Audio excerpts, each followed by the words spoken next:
Eh bien, bonjour à toutes et à tous, c'est Météo37, j'espère que vous allez bien en tout cas.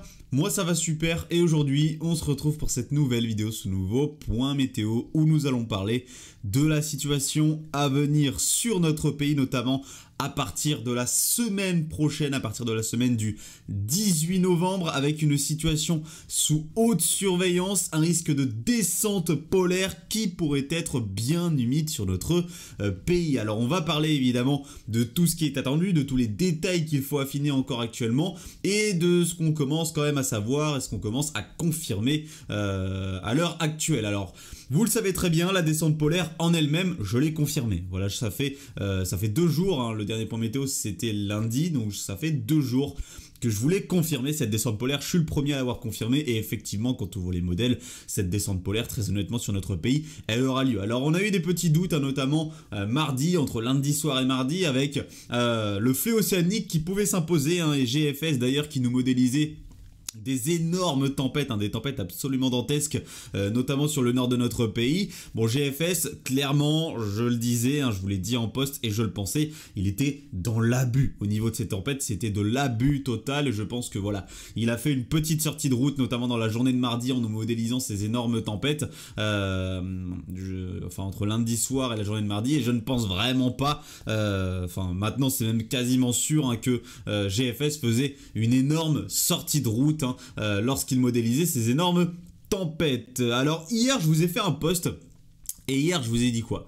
Hier je vous ai dit GFS, il voit là les dépressions tempétueuses beaucoup trop au nord et je pense que dans les prochains runs, donc dans le 18Z et le 0Z, il va décaler la dépression au sud et abaisser son creusement, affaiblir la dépression. Et bien, qu'est-ce qui s'est passé? GFS a affaibli la dépression et l'a décalé au sud, exactement comme je vous l'ai dit, hein. Alors pourquoi je pensais ça? Parce que je me disais très clairement que GFS allait commencer petit à petit à rejoindre les CEP, UCMO et GEM 12Z d'hier. Voilà, pour moi, ces 3 modèles, voyez dans la forme, hein, évidemment, pas dans le scénario exact, mais dans la forme, le scénario final, tout simplement. C'est-à-dire une belle descente polaire, comme je vous l'ai dit, incisive, qui va descendre bien au sud. Alors voici le run GFS de ce matin, le 0Z, hein, donc il voit à peu près ce que beaucoup de modèles voient, c'est-à-dire la première dépression qui se développe beaucoup trop au nord. Alors il faut encore affiner le creusement de cette dépression parce que GFS la voit se creuser du côté du 17 novembre, hein, vers la mer du Nord, voilà, 17 novembre mer du Nord, alors que CEP ce matin, eh bien, il développe cette dépression beaucoup plus entre l'extrême sud Royaume-Uni, Manche et nord de notre pays, hein, et plutôt vers les 18-19 novembre. Donc même là, hein, il y a encore des détails à affiner au niveau de cette dépression qui, dans tous les cas, très honnêtement, passera certainement trop au nord. Mais à l'arrière, hein, elle pourrait permettre un bon rafraîchissement, pardon, hein, puisque vous voyez qu'à l'arrière de la dépression, c'est un flux clairement nordique qui va se mettre en place de nord-nord-ouest, hein, avec des températures à 850 hectopascales qui peut atteindre les -3, -4, -5, voire -6 degrés. Hein. Donc ce qui permettrait évidemment l'émergence des gelées en plaine, hein, arrivée des gelées en plaine à partir du début de semaine prochaine, hein, des gelées qui pourraient être assez généralisées tout de même, notamment dans la moitié nord. Les gelées les plus soutenues seraient attendues entre le nord et le nord-est de notre pays. Là encore une fois, c'est des détails au niveau des températures qu'on affinera, mais en tout cas sachez que des gelées parfois soutenus seront certainement très attendus la semaine prochaine. Et donc, voici ensuite ce qui va se passer. Souvenez-vous de cette petite dépression, hein, juste ici. C'est, je vais le mettre plus là, ce sera plus visible. Cette petite dépression, c'est la fameuse dépression qui était très tempétueuse. Vous savez, la deuxième dépression qui était très tempétueuse et qui donnait des possibilités de tempêtes de neige sur le modèle GFS. Alors les tempêtes de neige, j'y ai jamais cru évidemment. Je vous ai fait un post où je vous ai partagé le modèle GFS et je vous ai dit de ne pas le prendre au pied de la lettre. C'était surtout pour montrer la beauté, hein, du modèle, la beauté de la modélisation.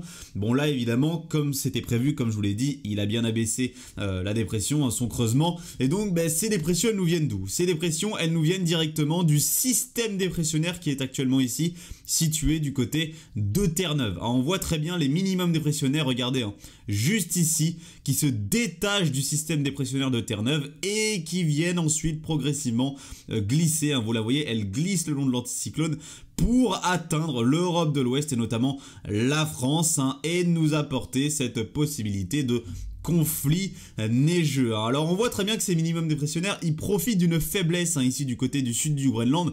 Dans un premier temps, l'anticyclone, il est très solide ici, vous le voyez. Donc ces minimums dépressionnaires, ils ne peuvent pas passer, il y a trop de haute pression. Mais ensuite, ça s'affaiblit, hein, vers le sud du Groenland. Et donc, ben voilà, on voit la dépression qui en profite pour s'infiltrer et se diriger vers l'Europe de l'Ouest. Et donc, bah voilà, conflit neigeux. Alors un conflit neigeux, c'est quoi? C'est un conflit de masse d'air, hein, entre une masse d'air très douce, hein, le plus souvent au sud de la dépression, et une masse d'air particulièrement fraîche à froide au nord de la dépression. Donc forcément, au sud de la dépression, c'est de la pluie, hein, seulement au niveau de la masse d'air très douce, forcément, vous n'aurez pas de neige. Par contre, au nord, là où nous avons la masse d'air la plus froide, eh bien, ces précipitations peuvent tomber sous forme de neige, et là, c'est ce que nous modélise le modèle GFS. Tac, regardez à partir de ce moment-là, on voit très bien que nous avons ces précipitations sous forme de neige, notamment du côté, vous le voyez, hein, des intensités de précipitations les plus fortes. Ça, c'est ce qu'on appelle l'isothermie, hein, à partir du moment où ces précipitations arrivent dans la masse d'air très froide et qu'elles sont de forte intensité, eh bien, la masse d'air très froide en altitude s'abaisse, hein, très fortement et rapidement vers le sol, happé tout simplement par les précipitations, les fortes précipitations, et donc bah, cela permet aux basses couches de se refroidir très rapidement et ensuite de donner des précipitations sous forme de neige. Et donc là, bah, GFS, hein, en voyant cette dépression passer plutôt bien au sud par rapport au 18Z d'hier soir, hein, il la voit passer ici vers le nord des Charentes, ensuite se diriger vers le Massif central, hein. Et bien donc nous avons un épisode neigeux plutôt au nord de celle-ci, hein, vers les Pays de la Loire, la région centre, Île-de-France, nord-est du pays, qui ensuite se dirige vers la Bourgogne-Franche-Comté et le sud-est du pays. Voilà, donc cela donnerait un épisode neigeux assez conséquent en pleine, hein, pour la période évidemment. On est, voilà, on dépasse la mi-novembre, on est au début de la dernière décade de novembre, et donc bah, vous voyez qu'on aurait de bons cumuls de neige, hein, jusqu'en pleine, avec un bon épisode neigeux. Alors le 18Z d'hier soir était encore pire, hein, et vous voyez un épisode neigeux absolument énorme dans le nord du pays. Pourquoi? Parce que nous avions ce petit minimum dépressionnaire qui passait plus au nord, hein, qui était plus creux aussi, qui se creusait jusqu'à 985 hectopascales, je crois. Donc forcément, si votre minimum dépressionnaire est beaucoup plus creux, il va venir dynamiser encore plus la situation, avec un conflit de masse d'air encore plus important et des précipitations encore plus importantes, avec là donc un épisode neigeux encore plus important. Et le pire, hein, c'est qu'il en voyait deux. Il voyait le premier conflit neigeux avec une dépression bien creuse dans un premier temps vers les 19-20 novembre, et il voyait une deuxième dépression arriver, hein, encore une fois par ici, cette deuxième dépression juste ici arriver et nous apporter un deuxième conflit neigeux très très similaire au premier. Alors là, bon, sur GFS, elle passe beaucoup trop au nord, hein, vous le voyez, cette dépression, donc elle nous apporte un flux beaucoup trop doux, donc là pas de risque de neige, pas de deuxième conflit neigeux sur le modèle GFS, mais en tout cas nous avons bien le premier juste ici à 1005 hectopascales. Et donc bah, GFS n'est pas le seul, hein, il n'est vraiment pas le seul actuellement à voir ces possibilités de conflits neigeux. Alors sur Icon, j'ai plus trop de souvenirs de à quoi ressemble le modèle Icon. Bah voilà, Icon c'est pareil, on voit très bien ici, alors beaucoup plus au sud, hein, vous le voyez, c'est largement plus au sud, cette dépression qui se détache du système dépressionnaire au sud de Terre-Neuve, hein, et qui se dirige progressivement vers l'Europe de l'Ouest, et qui va certainement là aussi donner un conflit de masse d'air, un conflit neigeux. Il en est de même pour le modèle GEM. Alors GEM c'est très différent, hein, c'est pas une petite dépression qui se détache ici du système dépressionnaire de Terre-Neuve, c'est une dépression qui se développe directement à l'ouest de notre pays, vous le voyez, qui se creuse jusqu'à 990 hectopascales et qui nous donne un bel épisode neigeux, hein, sur une bonne partie notamment centrale de notre pays. Après GEM il semble un peu out, hein, c'est pas vraiment ce scénario là qui ressort actuellement sur les modèles. Et on a également le modèle CEP, hein. Alors CEP, voici à quoi il ressemble actuellement, avec une masse d'air bien froide, hein, qui infiltre notre pays. On voit très bien ce flux de nord-nord-ouest qui est très bien en place sur la France. Donc c'est une masse d'air, regardez-le, en altitude bien froide, hein, qui va infiltrer notre pays, qui va permettre donc là aussi des gelées assez généralisées en plaine, des gelées parfois soutenues entre le nord et le nord-est de notre pays. Et avec un flux de nord-nord-ouest comme ça, eh bien vous avez des possibilités avant les conflits neigeux d'avoir quelques averses de neige en plaine qui sont possibles. Donc ça aussi il faudra le surveiller. C'est pas énorme, mais quelques averses de neige ça peut toujours faire plaisir à la passion. Et un scénario comme ça, dans un premier temps, c'est surtout très favorable à la neige en montagne, notamment entre la moyenne et la haute altitude, surtout sur les Alpes, avec donc là des cumuls de neige absolument dantesques, qui pourraient largement dépasser les 30, 40, 50 cm de neige entre la moyenne et haute altitude, notamment, comme je vous l'ai dit, dans les Alpes. Donc ça aussi, il faudra en reparler, mais il va certainement beaucoup neiger du côté des reliefs. Et ensuite, là, on voit la petite extension, c'est la fameuse petite dépression, le petit minimum dépressionnaire qui se détache du système dépressionnaire de Terre-Neuve et qui là aussi va venir nous apporter un conflit. Alors comment je le sais? C'est parce que j'ai regardé Weathercharts avant de faire ce point météo, et donc je sais très bien que là nous avons un minimum dépressionnaire assez creux quand même, jusqu'à 990 hectopascals, qui va se détacher et qui va venir entrer en conflit avec la masse d'air plus froide ici sur notre pays, et qui passera quand même bien au sud, qui passera ici quasiment au sud des Charentes, vers le Massif central, et qui ensuite va certainement s'évacuer par l'est de notre pays, par le sud-est ici, ou vers l'Allemagne. En tout cas, ça s'évacuera par ici, et donc ça pourrait donner un très bon conflit neigeux. Alors, il serait mieux que cette dépression ne passe pas au sud des Charentes, mais qu'elle passe plus au nord, ici, vers sud Pays de la Loire, sud région centre, voire sud Bourgogne, pour donner vraiment une possibilité beaucoup plus forte d'épisodes neigeux, de forts conflits neigeux, avec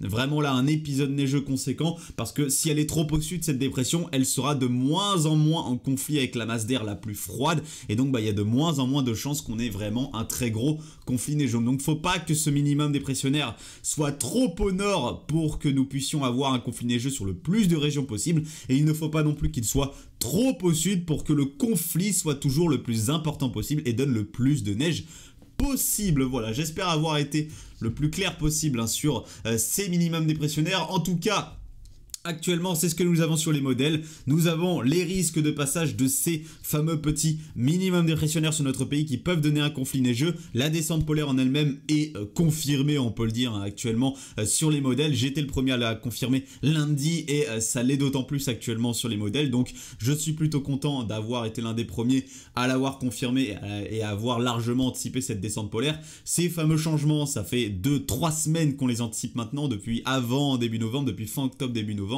Donc ça fait extrêmement plaisir de savoir que toutes nos prévisions actuellement sont en train de se confirmer. Maintenant, on entre dans les fameux détails, comme je vous l'ai dit. Dès que la descente polaire est confirmée, on peut rentrer dans les détails, et là donc nous rentrons dans ces fameux détails, et ces détails, c'est les minimums dépressionnaires, c'est leur creusement, leur localisation exacte, donc il va falloir surveiller ces fameux minimums dépressionnaires pour savoir où exactement nous pourrions avoir les risques de conflits neigeux. Mais en tout cas, actuellement, sur ce que nous avons sur les ensembles, sur ce que nous avons sur les déterministes, nous avons un risque accru de conflits neigeux, comme je vous le dis depuis pas mal de jours maintenant. J'exclus toujours le risque de tempête, mais je suis toujours largement optimiste à un risque de conflit neigeux, ou en tout cas de neige jusqu'en plaine sur notre pays, notamment la semaine prochaine. Voilà, merci à tous d'avoir suivi ce point météo. N'hésitez pas à vous couvrir, surtout